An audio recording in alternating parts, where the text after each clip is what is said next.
Looks as though a American-made bomb killed 2 kids in a children's hospital in Yemen this week. The hospital is located in a rural part of Yemen that apparently doesn't see a lot of fighting, and it sustained collateral damage from when the Saudis decided to bomb a nearby gas station where I guess there must have been someone there they were targeting. Now, of course, the Saudi war in Yemen's been going on for 4 years now, I think. And no progress has been made, and it looks like no progress will be made. It just seems like this will carry on forever as long as the U.S. continues to support the Saudis in their effort. Because, of course, the Saudis are only able to carry out this bombing campaign, and that's all it is, really, the war, because they don't have any ground troops to really speak of. They're able to carry out this air war through the U.S. help, with the U.S. refueling their jets, and also selling them the bombs that they've been dropping on Yemen for 4 years now. And not only that, the U.S. has also been helping the Saudis pick targets for all their airstrikes. So God forbid it could have been an American who targeted this gas station located next to a hospital. And of course, when you bomb a gas station, there's a good chance that you're going to blow up all the fuel there, kind of kill people in the hospital, which is what happened. According to the reports I saw, they think at least 7 people have died so far. And just so people know, it's not like people are claiming that this was a children's hospital after the fact. The hospital is run by Save the Children. I'm sure you could have found it on their website beforehand if the U.S. or the Sauds really cared enough about where they were dropping their bombs to check to make sure there were no hospitals. Save the Children has been operating in Yemen for a few years now and has been one of the few groups that seem to be actually focusing on this terrible conflict. But really, this has always just been sort of a terror operation by the Saudis. They've been terrorizing the people of Yemen by seemingly indiscriminately dropping bombs on civilian targets.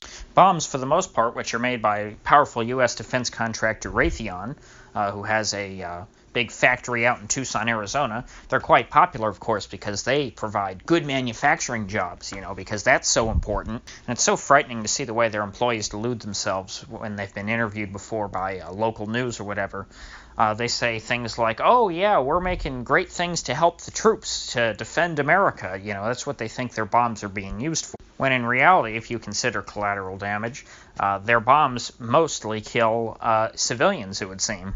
And innocent ones at that. Think about every time that back when the drone war was really hot under Obama, every time they bombed a picnic, with 40 people there just to kill one terrorist. Well, think of all the women and children and, non-terrorist men who were killed. What are you going to say? Oh, they were a distant relative of some guy who shot a couple people, so therefore they deserve to die too. I mean, that's North Korean logic, where you indict an entire family for the crimes of one member, where you throw the whole family in the gulag for 3 generations. But at least the North Koreans don't execute those people. It's amazing, for a few years there after the Iraq War, it seemed to be that there was somewhat of an anti-war movement in the United States. But I guess that was just people who didn't like George W. Bush, and now that George W. Bush is gone, nobody cares. But it's not like these wars simply began or ended with the presidency of George W. Bush. They've been going on for decades, and since W left in 2009, they've continued to go on. It's been a decade, okay? I mean, the modern left has, not to just pick on the left, because the right is obviously terrible, but I would expect better of the left on the war issue. They're more concerned with kicking Chick-fil-A out of the San Francisco airport, because the owners of Chick-fil-A close on Sundays. But they don't give a damn about Raytheon selling bombs to the Sauds, bombs which are used directly to murder children. Am I the only one who doesn't give a damn about all this culture war nonsense in the face of thousands of people being murdered every year? And not being murdered because in conflicts that somehow were difficult to solve or that we have no idea, how to solve. This is in a conflict that is supported by the U.S. government and which, without the support of the U.S. government, could not go on and could not have begun.